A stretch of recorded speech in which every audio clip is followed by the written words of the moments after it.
Bonjour et bienvenue dans ce spécial bilan perspective 2016. Et pour commencer, petit retour sur 2015. Ce qu'on retiendra surtout de 2015, c'est la volatilité. Elle a été omniprésente. Quelques exemples. En janvier, la BCE annonce un vaste programme d'achat d'actifs qui se traduit par une forte hausse des marchés actions durant le premier trimestre. Cette politique accommodante entraîne les taux à des niveaux très bas. Puis, mi-avril, ils remontent brusquement et font chuter les marchés actions. Premier épisode de forte volatilité. S'ensuit la crise grecque. Les investisseurs sont surpris par l'annonce d'un référendum.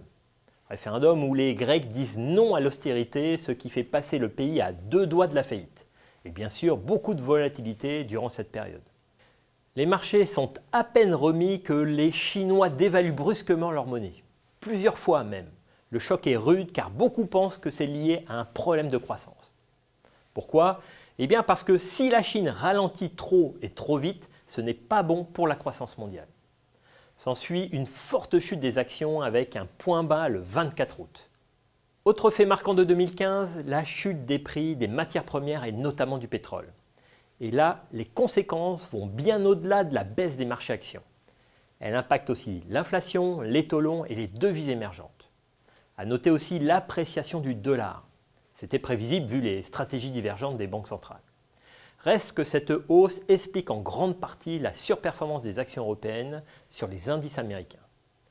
Puis enfin, l'annonce d'une première hausse des taux américains le 17 décembre qui donne un peu de visibilité aux investisseurs. Au final, les grands vainqueurs de 2015 sont les actions françaises et japonaises. Pour autant, le cheminement n'a pas été facile et les indices boursiers ont connu une année en dents de scie, alternant ainsi plusieurs phases de performance positives et négatives. Pour les autres places boursières, l'année aura été mitigée. Côté obligataire, ce sont les anticipations de politique monétaire aux États-Unis et en zone euro qui ont donné le tempo durant l'année. Malgré une forte volatilité, les taux ont fini 2015 sur des niveaux plus hauts que ceux observés fin 2014. Du côté du marché du crédit, l'année a été aussi décevante. Enfin, côté change, l'euro a perdu plus de 10% face au dollar et le pétrole a chuté de plus de 44%. Pour 2016, nous anticipons une légère accélération de la croissance mondiale, portée par la dynamique interne dans les pays développés. Dans le détail, la reprise américaine va continuer grâce à la consommation intérieure dopée par l'amélioration du marché de l'emploi, la baisse du pétrole et la hausse du dollar. L'industrie, en revanche, va pâtir d'un triple choc, baisse du pétrole, hausse du dollar sur les activités exposées à l'international et ralentissement des pays émergents.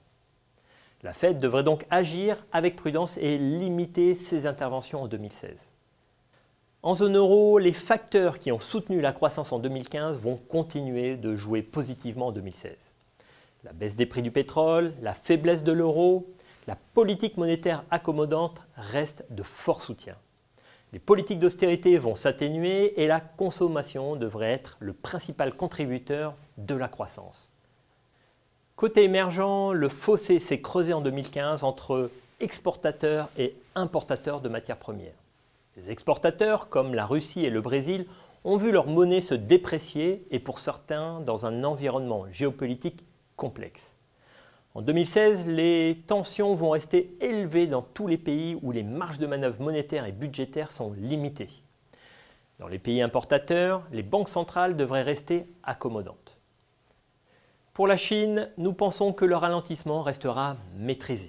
La stabilisation actuelle milite en ce sens. Et les Chinois ont les moyens monétaires et budgétaires pour éviter le pire. Au Japon, l'investissement privé devrait accélérer grâce à la baisse des prix des matières premières et aux investissements publics. De même, la consommation devrait repartir et l'inflation rester faible. Et puis, le pays peut toujours compter sur sa banque centrale. En ce début d'année, on préfère toujours les actions aux obligations. Et nous pensons que le thème des banques centrales va continuer d'influencer les marchés. Nous restons donc positifs sur les actions européennes. Les facteurs de soutien sont toujours là. Reprise économique, taux bas, euro faible et politique monétaire accommodante. Avec un premier rendez-vous fin janvier où la BCE pourrait surprendre positivement. On garde aussi nos actions japonaises, car outre la hausse des bénéfices des entreprises, nous pensons que la Banque centrale va agir durant le premier trimestre. Côté actions américaines, on réduit nos expositions car les marges des entreprises sont au plus haut. Et la hausse des taux, même graduelle, ne va pas les aider. On évite le monde émergent car le point bas n'est pas encore atteint. Et le pétrole baisse. On garde juste nos positions sur l'Inde car le pays a un beau potentiel de croissance. Côté taux, on cherche toujours du rendement de qualité. On va donc privilégier les obligations au rendement européennes plutôt qu'américaines. Pourquoi ?